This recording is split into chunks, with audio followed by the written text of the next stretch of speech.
Whether you're a firefighter, EMT, paramedic, first responder, it doesn't really matter. At some point during your career, I promise you, you will run on an overdose. So in today's video, what I want to do is break down a scene of an actual overdose. This scene was handled by two women from the Philadelphia Fire Department, and I think they did an excellent job. So in this video, I want to point out some of the things that they did well and some other things that you can think about as maybe you're in the middle of your career or you're getting ready to begin a career as a first responder, firefighter, EMT, paramedic. Things that you can think about when you do show up on a scene like this, things you want to pay attention to keep yourself safe and do the best that you can for the patient. Let's get started.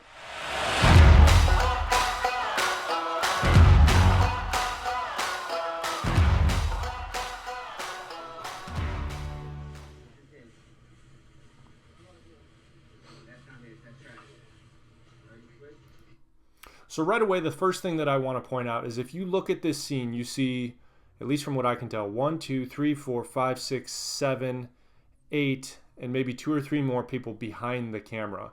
This person is surrounded by other people, and you see the ambulance pulling up in the back. They'll go over this with you in EMT and medic school, and if you already are an EMT or medic, you should already know this. You should be paying very close attention when you're pulling up to a scene to see what's going on. Is somebody acting irate? Do you see any weapons?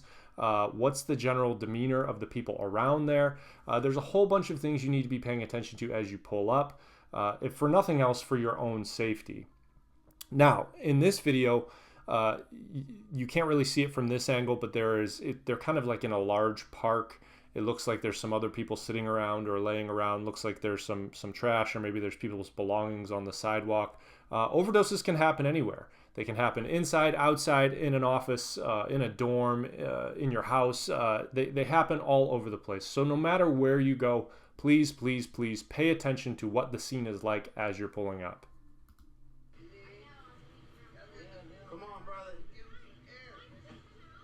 No, the ambulance is here. The ambulance is here.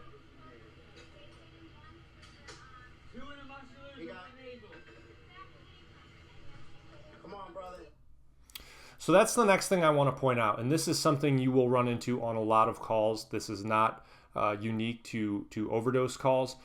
Whenever you pull up and it's a call for something serious, maybe there's somebody that's unconscious, maybe there's some sort of traumatic injury, a car accident, overdose, whatever, people will try to help. And I think most people do that out of the goodness of their own heart, and good for these people for showing up to try and help this individual that overdosed. But as they pull up, people don't do this for a living. So when they see this, they will panic, they will freak out, and they will try and give you as much information as they possibly can. You heard the guy yell out to the two medics getting out of the truck how much Narcan they had already given. You can hear somebody else, I'm not sure how well you can hear it, trying to give almost like a size up report to the medic as she's getting out of the truck.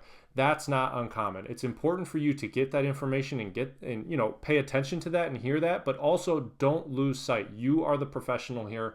You are the medical expert that is now on scene. You need to do your own size up, and you need to, check this patient out for yourself.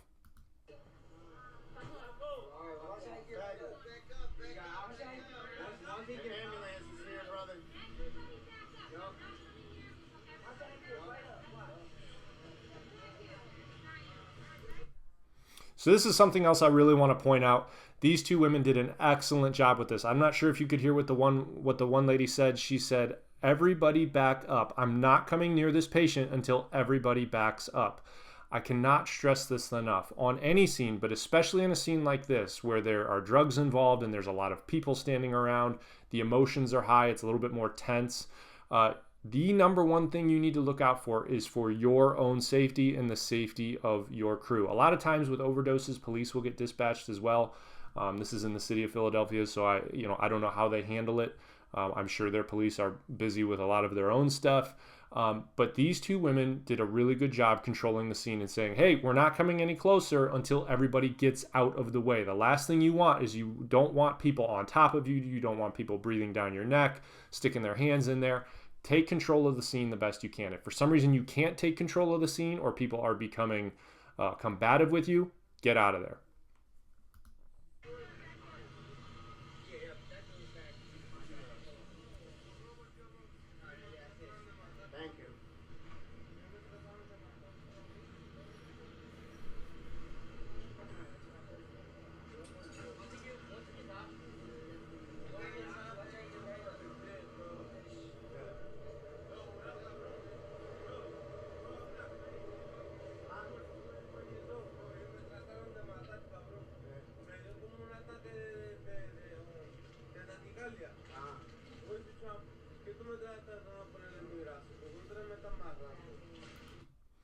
So a couple quick other things I want to point out. The first thing, you saw the female medic that's at the head of this patient, you saw her do a quick sternal rub. If you're unfamiliar with what that is, one of the classic signs of an overdose is somebody is unable to be awakened, aroused, however you want to say that.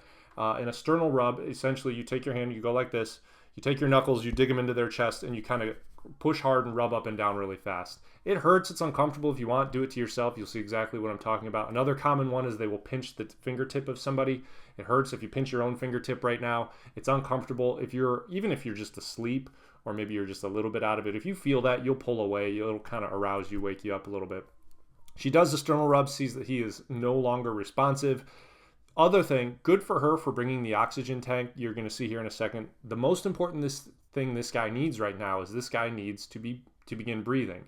They're going to start bagging him with a bag valve mask. Good for her for bringing the oxygen. A lot of people forget to bring that on calls.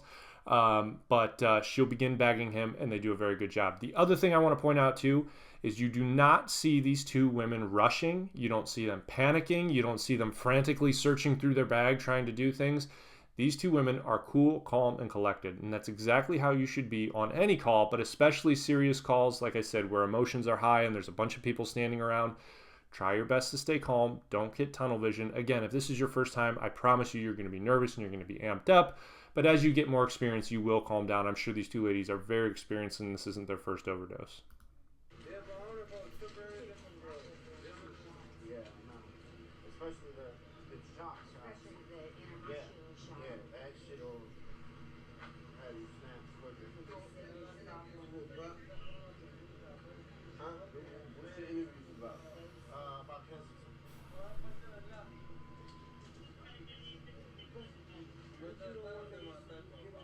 So right now, I believe she's giving him Narcan. It's hard to see. The camera angle's in the way. See her give another quick sternal rub to try and arouse him. We're not doing hair cuts. And here he is. We're gonna be doing food. Good job, brother. We're gonna be doing. I got some food and some clothes and stuff. So we'll be. So if you've never used Narcan or witnessed somebody come back or be resuscitated from Narcan, it works pretty quick. As you can see here, they gave it to him within a few seconds. He sat up all of a sudden, and a few seconds prior, he was totally out. So it does work quickly. Keep going. Yeah. I'm blessed. I'm blessed just being clean. I used to be down here dead hard too. So that's why I try to come down and, help out where I can. I used to be right down here getting high. Don't swing, buddy. Don't swing. They're Hold up, trying to just help don't you. touch me. I gotta. They're trying to help you, buddy. Don't touch him. They're trying to help. So this is the next thing that I want to point out, and this is very, very important. You notice here, these two women literally just saved this guy's life. He just came back. And now he's becoming agitated. I wouldn't say he's irate, but he's certainly irritated that these women are touching him, trying to get him to wake up and come to. The other thing that you notice is there's people in the background saying, he doesn't know what he's doing, he doesn't know what he's doing, and then you'll hear somebody else yelling, don't fight him, don't fight him. People will begin yelling when they see things happen like that. You need to make sure that you do the best that you can to stay focused on your patient, but also be aware of your surroundings. Sometimes if there's family members and they think you're being mean or too rough or whatever, they will get irritated at you and they might come after you. Again, you'll see here in a second, these women do a really, really good job of still controlling the scene and making sure that they stay safe, but just be aware of that. The other thing I wanted to talk about is people, when they come back from Narcan, will usually, at least in my experience, have one of four responses. The first one, they'll wake up as soon as they realize what's going on. They will become irritated. They will become agitated. Sometimes they will become extremely violent and try to fight you.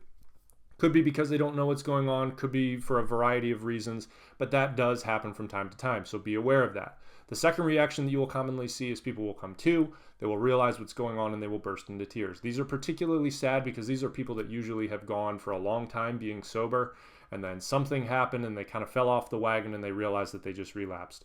Do the best you can as a responder to be empathetic to that. These people, this is a lifetime battle for these people. Try to be empathetic and understanding, encourage them to get back on the wagon, try to give them resources that will help them get back on the wagon. Because again, it's very sad to see somebody in a state like that.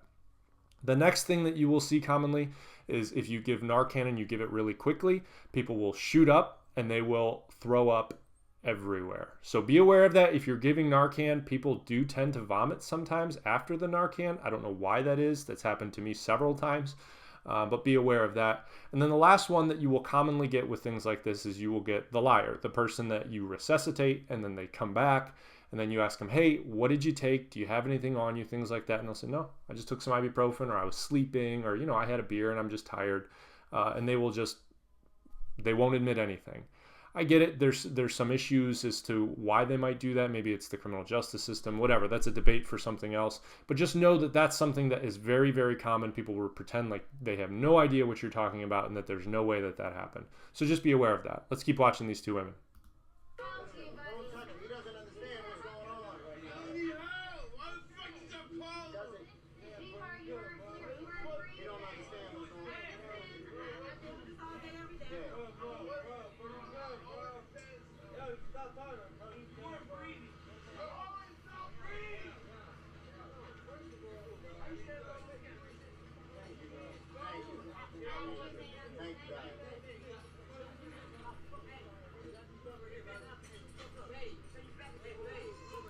So that's the end of the video for the purposes of what I'm talking about. You'll see this guy, again, I'll put a link to the entire video down below.